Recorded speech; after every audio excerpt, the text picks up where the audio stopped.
अतीक अहमद का जो भी इनकाउंटर करेगा उस अधिकारी के लिए स्वर्ग का दरवाजा खुला है। हमारे विचार से अब तक अतीक अहमद का इनकाउंटर कर देना चाहिए था, अभी तक हुआ क्यों नहीं? योगी जी का शासनकाल स्वर्ण युग के समान है जिसमें तत्काल फैसले किए जा रहे हैं, ऐसा कहना है भाजपा के पूर्व सांसद हरिनारायण राजभर का। हरिनारायण राजभर उत्तर प्रदेश के मऊ जनपद स्थित घोसी लोकसभा से सांसद रहे हैं, साथ ही उत्तर प्रदेश सरकार में कारागार यानी जेल, लघु सिंचाई एवं ग्रामीण विकास के राज्य मंत्री भी रह चुके हैं। इतना ही नहीं, हरिनारायण जी विज्ञान प्रौद्योगिकी पर्यावरण एवं वन समिति के अस्थायी सदस्य रहे हैं। भले ही विज्ञान के मामले में, पर्यावरण के मामले में उन्हें ABCD का भी ज्ञान ना हो, वैसे भी मंत्री, सांसद, विधायक और जनप्रतिनिधि बनने के लिए पढ़ाई लिखाई और व्यक्ति का संघर्ष तथा समाज में योगदान कोई मायने नहीं रखता। चलिए भैया, आते हैं सपा के राष्ट्रीय अध्यक्ष, राष्ट्रीय महासचिव और संस्थापक सदस्य प्रोफेसर रामगोपाल यादव पर। रामगोपाल जी का कहना है कि अतीक के एक बेटे का इनकाउंटर पुलिस जरूर कर देगी। राजनेता तो नहीं फंसेगा, लेकिन पुलिस वाले एक न एक दिन जरूर फंसते हैं, देख लीजिएगा। एक लड़के को पुलिस मार गिराएगी। रामगोपाल जी बिल्कुल सही कह रहे हैं, क्योंकि पूर्ववर्ती शासनकाल का उन्हें अच्छा ज्ञान और व्यापक अनुभव है। अनुभवशील नेता होने के नाते उन्होंने देखा भी है कि फंसते हैं ऐसे ही पुलिस वाले। नेता तो पीठ ठोकेगा और कहेगा, चढ़ जा बेटा सूली पर, भला करेंगे राम। बिल्कुल यथार्थ है। ऐसे फर्जी इनकाउंटर में बहुत से पुलिस वाले अपने कार्यकाल के बाद, सेवानिवृत्ति के बाद फंसते हैं, सजा भुगतते हैं और बहुत से लोग दिवंगत हो जाते हैं। उसके बाद फैसला आता है। भाजपा के सांसद पाठक जी हैं, कोई सुब्रत पाठक, ने कहा है कि अतीक की गाड़ी जरूर पलटेगी। अब यह तत्वज्ञानी लोग हैं और आभास इनको हो जाता है। इस बार की होली पुलिस लाइन प्रयागराज में नहीं मनाई गई, क्योंकि उनके आरक्षी अपराधियों के गोली के शिकार हुए। 24 फरवरी को अपराधियों की गोली और बम से मारे गए उमेश पाल तथा संदीप निषाद की 13वीं आज संपन्न हो गई। उमेश की माताजी ने रोते बिलखते हुए कहा, हम अतीक अहमद के पूरे खानदान का सफाया देखना चाहते हैं, तभी उनके कलेजे को शांति मिलेगी। कुछ राजनेता पहुंचे थे। काफ़ी गमगीन माहौल में यह त्रयोदशी मनाई गई है और कुछ बुलावे पर गए थे, कुछ बिना बुलावे पर गए थे और कई एक ने कहा है कि जल्दी ही जो शेष बचे हैं उनका भी अंत होगा। प्रदेश के मुखिया योगी आदित्यनाथ जी का वह बयान लगातार चर्चा में बना हुआ है कि मिट्टी में मिला दूंगा। बेशक अतीक अहमद हो या फिर मुख्तार अंसारी, ब्रजेश सिंह हो या फिर त्रिभुवन या जौनपुर के धनंजय वॉलीबॉल खेल रहे थे और पुलिस उनको खोज रही थी। वह चुनाव था उस समय का, जब जिला पंचायत के अध्यक्ष का चुनाव। धनंजय पर इनाम भी घोषित था। विधायक विजय मिश्रा हो या फिर मोदी जी के मंत्रिमंडल के मंत्री मिसिर जी, जिनके ऊपर 302 का मुकदमा चल रहा है। मुकदमे को रोका गया था, बाद में हाईकोर्ट के आदेश से फिर शुरू हो गया। अब पहले कांग्रेस में, बाद में बसपा से विधायक, तत्पश्चात मुलायम सिंह का शागिर्द रहा कुलदीप सिंह सेंगर, जिसकी आरती भारतीय जनता पार्टी ने उतारते हुए उसे कहा था, सबसे बड़े गुंडे की जरूरत तो हमारे यहाँ है। यह सारे दलों से घूम करके आया था। इनके पास इनके कार्यकर्ता नहीं थे जिनको यह सदन में भेज सकें। उस कुलदीप सिंह सेंगर की आरती उतार करके इन लोगों ने उसे फूफा कहा था। फूफा माने प्रिय होता है। जातीय आधार पर यह मत कहें कि बुआ की शादी हुई थी इसलिए फूफा। ऐसे लोग फूफा ही रहते हैं, ऐसे लोग पाहुन रहते हैं। अब अगर सुप्रीम कोर्ट ने हस्तक्षेप नहीं किया होता तो हमारे मुख्यमंत्री जी लगातार उसको बचाने में कोई कोर कसर नहीं छोड़ रहे थे। कहने में कोई गुरेज नहीं है और किसी गुंडे, अपराधी, माफिया और ऐसे लोगों से हमारे कोई संबंध भी नहीं है। ऐसे लोगों को मैं कभी जीवन में घास भी नहीं डालूंगा। दोस्तों, जो बड़ा बड़ा भाषण देते हैं, उन्हीं के पैदा किए हुए रक्त बीज की संतान है। या रक्त बीज की तरह इन गुंडों को पैदा करने में इनको महारत हासिल है। और को बड़ छोट कहत अपराधु, किसी को छोटा बड़ा नहीं कहा जा सकता। कोई कम हो सकता है, कोई अधिक हो सकता है, सबने पाला है। इन्हीं राजनेताओं ने चंबल के डकैतों से लेकर चोर छिकार लुच्चे लपंगे लोगों को सदन में माननीय बनाकर भेजा। कैसे कहें कि कई अंगूठा छाप पुरुष एवं महिलाओं को भी माननीय बनाने में हमारे राजनेताओं ने कोई कोर कसर नहीं छोड़ा।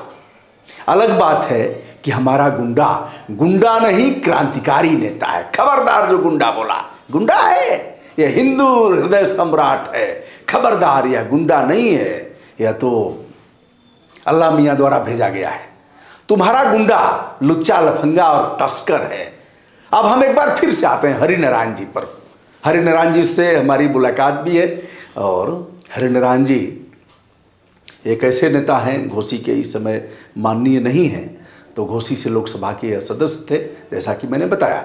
उनके बयान का अलग अलग निहितार्थ निकाला जाएगा, किंतु सच तो यह है कि हरिनारायण राजभर पर तत्काल इस बयान के परिप्रेक्ष्य में उन्होंने केवल ऐसे नहीं है बोलते हुए, आप देख सकते हैं परिप्रेक्ष्य में जो यह बयान है, अपराध दर्ज कर सुसंगत धाराओं में अपराध दर्ज करना चाहिए। और अगर अपराध की गंभीरता है तो उन्हें जेल भी भेजना चाहिए।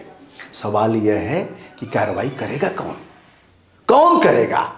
भारतीय जनता पार्टी के नेता हैं, माननीय नेता हैं, कल उनको भुनाना भी है 2024 में, तो कार्रवाई करेगा कौन? किस पुलिस वाले की हिम्मत है? जानकारों के अनुसार हरिनारायण जी टुन्न रहते हैं। टुन्न से अभिप्राय आप समझ रहे हैं। और कुछ लोग शाम को टुन्न रहते हैं और कुछ लोग रात को टुन्न होते हैं। कुछ लोग घर पहुंचने के बाद टुन्न रहने की आदत है। वैसे हरिनारायण जी के बारे में लोग बताते हैं कि यह 24 घंटे वाले हैं। मैं नहीं कह रहा हूँ भैया, लेकिन मैंने देखा भी है, जैसा कि आम शोहरत है। अगर अगल बगल आप पूछेंगे तो लोग बताएंगे। अब टुन्न रहना आम आदमी का मौलिक अधिकार भी है, वह टुन्न रहेगा। और टुन्न रहने वाली दुकानें खोलने में कोई कोर कसर छोड़ेगा नहीं।